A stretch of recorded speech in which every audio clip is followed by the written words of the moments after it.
உத்தரப்பிரதேச மாநிலம் அயோத்தியில் 33வது ஆண்டு பாபர் மசூதி இடிப்பு தினத்தை முன்னிட்டு போலீசாரின் அணிவகுப்பு நடைபெற்றது. அயோத்தியின் முக்கிய வீதிகளில் போலீசார் பாதுகாப்பு தீவிரப்படுத்தப்பட்டுள்ள நிலையில் துப்பாக்கி ஏந்திய போலீசார் பேரணி சென்றனர். நகரில் பாதுகாப்பை உறுதி செய்வதை வலியுறுத்தியும் அமைதியை நிலைநாட்டவும் போலீசாரின் பேரணி நடைபெற்றதாக போலீசார் தெரிவித்தனர்.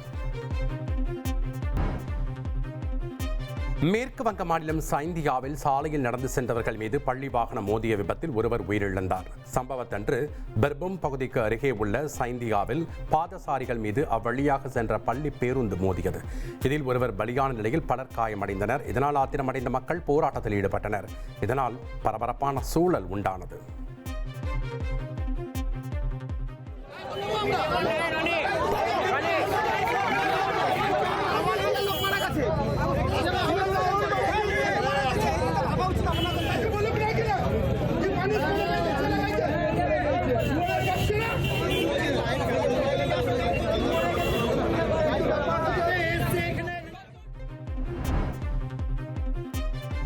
கேரள மாநிலம் கொல்லம் அருகே புதிதாக கட்டப்பட்டு வரும் மேம்பாலத்தின் தடுப்புச் சுவர் இடிந்த விபத்தில் சாலையில் ராட்சத பள்ளங்கள் உண்டானது. கொட்டியம் மயிலக்காடு தேசிய நெடுஞ்சாலையில் உயர்மட்ட மேம்பாலம் கட்டப்பட்டு வருகிறது. சம்பவத்தன்று பாலத்தின் தடுப்புச் சுவர் இடிந்து விழுந்த நிலையில் சர்வீஸ் சாலையில் வெடிப்பு ஏற்பட்டு பள்ளம் உண்டானது. இதில் அவ்வழியாக சென்ற வாகனங்கள் சிக்கின.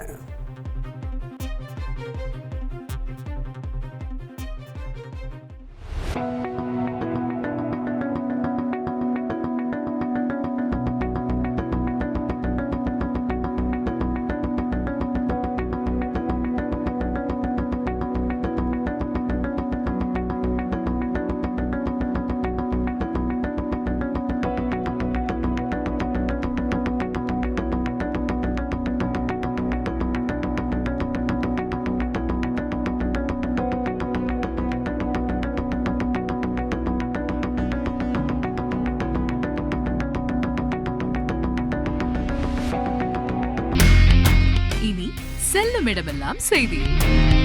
தந்தி டிவியின் வாட்ஸ்அப் சேனலை ஃபாலோ பண்ணினா செல்ல இருக்கும் இடமெல்லாம் செய்தி.